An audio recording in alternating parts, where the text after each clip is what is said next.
বন্ধুসকল, মানুহ এজনক ফাঁচি দিয়াৰ সময়ত কিছুমান বিশেষ নিয়ম নীতিৰ পালন কৰা হয়। যেনেকৈ কেতিয়া ফাঁচি দিয়া হ'ব, কিমান টাইমত ফাঁচি দিয়া হ'ব, এই সকলোবিলাক নিয়ম চালি জাৰি চাই কিনে মানুহ এজনক ফাঁচি দিয়া হয়। আমাৰ ভাৰতত মানুহ এজনক ফাঁচি দিয়াৰ আগতে যিজন জাল্লাদ থাকে, অৰ্থাৎ যিজনে ফাঁচি দিয়ে, তেওঁ কয়দীগৰাকীৰ কাণত কিবা এটা কথা কয়।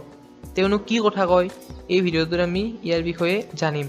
নমস্কাৰ বন্ধুসকল, মোৰ নাম অবিনাশ, আপোনালোকে চাই আছে বিবিধা।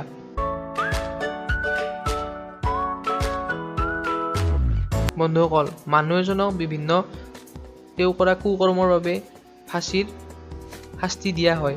আৰু ফাঁচি দিয়াৰ সময়ত তেওঁৰ লগত জেল অধীক্ষক, এক্সিকিউটিভ মেজিষ্ট্ৰেট, জাল্লাদ আৰু ডক্তৰ থাকে। আৰু এইকেইজন নোহোৱাকৈ ফাঁচীৰ কাৰ্য সম্পূৰ্ণ নহয়। আৰু ফাঁচি দিবলৈ ওলোৱা আগমুহূৰ্তত জাল্লাদজনে কয়দীজনৰ কাণত গৈ মুজে মাফ কৰ দো, অৰ্থাৎ মোক ক্ষমা কৰি দিবা বুলি কয়। আৰু লগতে কয়, হিন্দু ভাই কো ৰাম ৰাম, মুছলিম কো সালাম, হম ক্যা কৰ সকতে হে, হম তো হে হুকুম কে গোলাম। এইখিনি কথা কয় আৰু তাৰপিছত ফাঁচি দিয়ে।